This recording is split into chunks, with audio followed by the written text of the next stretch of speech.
Hello dear students, good evening to all of you. Let me introduce myself first. I am Yogesh Chaudhari from Department of Microbiology, KJ Somaya College, Kopargaon, and on behalf of Department of Microbiology, I welcome you to all of you. And from today, I am going to conduct this course, that is MB502 Quantitative Biology, and I am the instructor for this course, Quantitative Biology. And from today onwards, we'll continue our online lecture schedule. So once again, welcome you to all of you for this online lecture platform. And here, today's lecture, in this today's lecture, we'll see some introductory aspects of this paper. So let's start. Okay. So in this particular paper, quantitative biology, we're going to study biostatistics. In that biostatistics course, we're going to study different tools and techniques of statistics, and that are how these techniques they are applied and how they are useful. So in this paper we're going to see different tools and techniques of statistics, and these are applied to data that is come from biological science. That's why this module is studied under the head of biostatistics. Okay, so let's start. So every day we came across a lot of information in the form of facts. It may be numerical figures, then tables, then graphs, etc. So these are provided by newspapers, televisions, magazines, and other means of communications. Okay, so these may relate to cricket. In case of cricket, it may relate to batting or bowling averages, then profit of a company, then temperature of cities, then expenditure in various sectors of a 5-year plan, polling results, and so on. So this data may be come from different areas or different background. So these facts or figures which are numerical or otherwise collected with a different purpose is called data. So all these facts figures, it may be in the form of numerical or in the form of some other means. So all these information in case of it is called as data.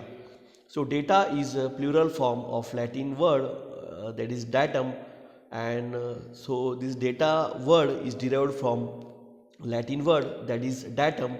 Of course, the word data is not new for you. You all are familiar with this term data, and you are so much conscious about this word data. Okay, so our world is becoming more and more information oriented. Every part of our life utilize data in one form or other form. So in your mobile, you are very cautious about data of your mobile. In case of laptop and desktop also, you are very taking care of the data present in that laptop or desktop. So this data is becoming more and more information oriented in every part of our lives, and we utilize data in various forms. Okay, so it becomes essential for us to know how to extract meaningful information from such data. Okay, so extraction of meaningful information is studied in a branch of mathematics. It's called statistics. So statistics is basically a branch of mathematics, especially in applied mathematics. So in this subject of statistics, what we do, we extract some meaningful information from data, raw data. Okay, so first we have to collect data, and then we have to analyze that data, and we have to draw some valid conclusion or inferences from that data. So the word statistics appears to have been derived from Latin word status, meaning a political state. So literally this status means a political state, and its origin, statistics, was simply the collection of data on different aspects of life of people useful to state. So over the period of time, however, its scope broadened and the statics began to concern itself not only with the collection and presentation of data but also with interpretation and drawing of inferences from the data. So if you see the word literally, it means literally the statics means a political state, and if you see the origin, it was simply a collection of data or facts from different aspects of life of people, but as the days goes or as the over the period of time, the data or statics, it get broader meaning and broader application, and it is now a sophisticated method of collection of data, then its interpretation and drawing some valid conclusion or inferences from data. So statics deals with collection, organization, analysis and interpretation of data. Okay. So statics, what it is? So simply it is defined as it is the field of study which concerned with collection, organization, then summarization and analysis of data. So all this field, it is related to data, its collection, then its organization in specific form, then summarization, and we have to draw some valid conclusion after analyzing that data. So analysis is the important part as far as this data is concerned. Then we have to draw some inferences or valid conclusion about a body of data when only a part of data is observed. So what is statistics? It is science of data, and in that what we do, we collect data, organize that data into specific fashion or specific manner, and then summarization of that data, and we analyze that data by using different tools and techniques of statistics, and we draw some valid inferences or conclusion from that data, or we extract some meaningful information from that collected data. Now, what is meant by biostatistics? So the tools of statistics are employed in many fields like business, education, psychology, agriculture and economics, to mention only few. Okay, so statistics is a field. It has broader application. It is applied in many branches of our day-to-day lifestyle. It is applied in business. It is applied in education. It is applied in psychology. It is applied in agriculture. It is applied in economics. These are some few examples. But when the data analyzed are derived from biological science and medicine, we use the term biostatistics. Okay, so what is meant by biostatistics? So the data that we collect, or the data which is collected from any biological field or medicinal field, so that data or that field of study is basically known as biostatistics. So what is meant by biostatistics? When the data analyzed are derived from the biological science and medicine, we use the term biostatistics to distinguish this particular application of statistical tools and concept. So it is simply, we can define a biostatistics as the tools of statistics as well as method of statistics and techniques applied to analyze the data which is came from field of biology or which is came from field of life sciences. So biostatistics, as far as biostatistics is concerned, so biostatistics are the development and application of statistical method to a wide range of topics in biology, and it encompasses the design of biological experiment, the collection and analysis of data from these experiments, and the interpretation of the result. Okay.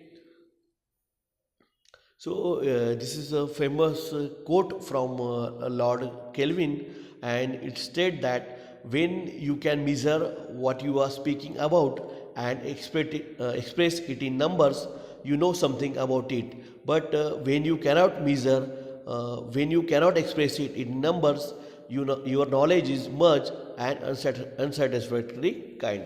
Okay, so this is a famous quote related to this subject.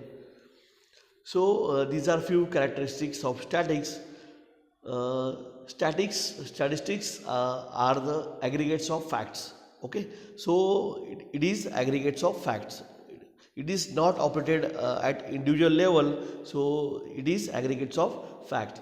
Statistics are numerically expressed.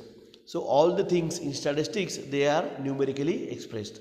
So statistics are affected by multiplicity of causes and not by single cause. Okay. Statistics must be related to some field of inquiry. Statistics should be capable of being related to each other so that some cause and effect relationship can be established. The reasonable standard of accuracy should be maintained in statistics. So all these are statistics, characteristics of statistics. So when we start the actual topic and when we'll be studying the actual tools and technique, you will understand these characteristics in more clearly. So important and usefulness of statistics. So statistics help in presenting large quantity of data in a simple and classified form. So this by using tools and techniques of statistics, we can manage large quantity of data and we can arrange the data in a retrievable form, and it can be arranged and classified in very simple and useful formats. It gives the method of comparison of data. It enlarges the individual mind. Then it helps in finding the conditions of relationship between variables. It tries to give material for business man as well as administrators so as to serve as a guide in planning and shaping future politics and programs. So it proves useful in number of fields, which the railways, banks and armies. So the field of statistics has application in various fields like business, agriculture, then economics, then sports, and many other things we can where statistics is applied. Then there are some limitation of statistics. So statistics laws are held to be true on average, and it is in the long term run. Statistics can be used to analyze only collective matters, not individual event. So these particularly tools and techniques of statistics, they are operated or they are applied to analyze collective matters. They are not going to operate at individual level, and it is applicable only to quantitative data. Okay, so this is the main drawback, that we can analyze only data which is present in quantitative form, or only it is applicable to only quantitative data. So statistical results are ascertained by samples. If the selection of sample is biased, errors will accumulate and result will not be reliable. So reliability of statistical data and accuracy of statistical data is mainly depend upon the sampling methods that we are going to use. So if there are supposed to be errors in the sample, so obviously the tools final conclusion or final data will get after using the statistical tools will have errors also. So sampling has most important thing in case of statistics.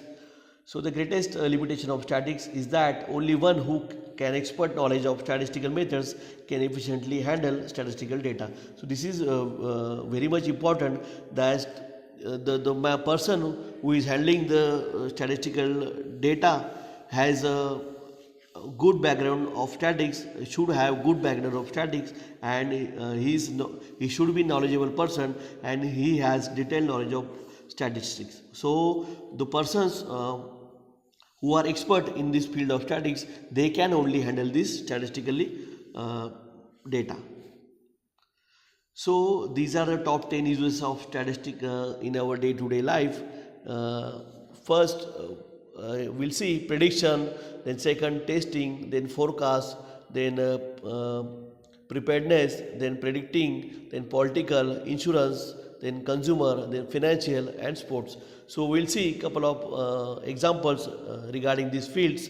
So predictions, you know that in our country within a time of 6 months or within a year, there are elections get conducted in at state level or at national level or district level, and after conducting that election, various news channels they broadcast the tentative result that are famous or popularly known as exit polls, and in that exit polls they news channels make predictions that which party will win how many seats, and which party will be winning and which party will lose.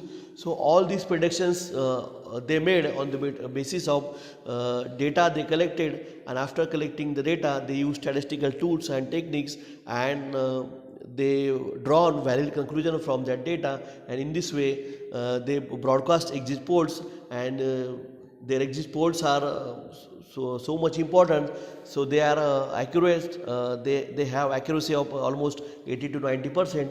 So this is one of the example of predictions. Then in sports, while watching cricket match you frequently observe dashboard and some terms that projected scores, then bowling rate, then batting rate. So all these are you frequently exposed to these terms while watching the cricket, and these are nothing but statistically calculated prediction and statistically calculated data. So again, in sport statistic is used. Then financial, so our government plans a budget, and the budget is pretty much dependent upon the information that is collected from different areas of our country, and it is statistically analyzed and government plans according to that collected data. Even in case of medical field also, or in medicine and pharmaceutical field also, the various drugs they are tested on a public level. Before going to test at public level they get analyzed at laboratory in laboratory mouse. So the drug is first tested into say it get tested on several thousands and several hundreds of people, and the data collected is then analyzed statistically, and then the drug that after drawing conclusion from that statistically analyzed data, it is decided that the drug is good or not. It is decided after that statistically analysis of that particular data. So these are some examples. Even in forecast, you might heard the forecast news that somewhere there is raining and somewhere there will be a storm, somewhere there will be heavy raining. So all these information is collected on the basis of data, and that data is analyzed, and these broadcasting agencies they predict the status of rainfall or status of cyclones and other things. So statistics has different application in different areas. So these are some basic few examples of top 10 uses of statistics in our day-to-day life. So now we're going to see the syllabus. Okay. So in this particular course, that is MB 502 Quantitative Biology, it is of total 4 credits. It is of total 4 credits, and in that we're going to study 4 units of each credit 1, and this is core compulsory theory paper. In that we're going to study first unit, that is descriptive statistics. In that this is somehow theoretical based concept. In this particular chapter we're going to study some theories, basic theories related to statistics, and in that we're going to see fundamental concept of sample statistics, then population parameter, then data types, whether it is qualitative data or it is quantitative data, then discontinued data, discrete and continuous data. So all these are types of data. Then various sources from where data can be collected or data get collected. Then what is the concept of variable, then measurement of scales, like nominal, ordinal, interval and ratio, then variability, then uncertainty. So these are fundamental concepts related to statistics. Then we're going to study measurement of central tendency. In that we're going to see basic techniques and tools of statistics. These are mean, mode, then median. Then third point, we're going to study measures of dispersion. So it is basically the mean deviation from standard deviation and its variance. In fourth point we're going to see different method of data representation. So we can represent data in tabular form, then we can represent data in graphical form. In graphs also there are different types of graphs, just like histogram, then a bar diagram, then pie chart and line diagram. Okay. So fifth point, we're going to study linear regression as well as correlation, and uh, see there here is one important note is given that serial number 1 only theory questions to be asked in exam, and serial number 2 to 5 only problem solving questions to be asked. So basically what you have to do, this paper is related to some basic mathematical calculations. So prior knowledge of mathematics is important up to the 10 level, not much higher. So in this particular paper we have to solve maximum problems, and besides that problem solving, we have to acquire basic concept related to statistics. Okay. So in second unit we're going to see inferential statistics. Inferential statistics means what? We're going to draw some valued conclusion from the collected data after analyzing that data with several tools and techniques of statistics. In that we're going to see uncertainty principle. In that we'll study variation, various probability techniques and inferences, then a central limit theorem, then standard deviation of mean, standard errors, confidence intervals. Then we'll see concept of null hypothesis, what the null hypothesis is that, and in that we're going to see some parametric as well as non-parametric tests like Z test, T test and F test. Again here is important note is given at the base of this slide that only 1 to 3 serial number 1 to 3 only theory questions to be asked in exam, except Z test, T test and F test. So in this, so Z test, T test and F test, so basically you have to solve the problem based on these 3 tests, and upper part of this second unit, it is totally dependent upon theory questions. So theory questions will be asked from point 1 to 3, and problem solving questions will be asked on these 3 tests, that is Z test, T test and F test. Then next unit, that is third unit, we will going to study that is inferential statistics, again part 2. In that we will going to see different tests like chi-square test, then we'll see ANOVA test, and again in detail we'll going to see non-parametric test, and in that we'll going to see sign test, then Wilcoxon's sign rank test and Mann-Whitney U test. Then fourth unit, it is related to probability and probability distribution. In that we'll going to see the concept of experiment, then event and laws of probability and probability distribution. So overall in this paper, besides theory concept, we have to solve maximum problems, and to solve problems practice is required. So you have to do lot of practice for solving these problems. So these are not so many hard if you see carefully. So these are easy, they are not so hard. So from next lecture we'll start with actual topics. Thank you.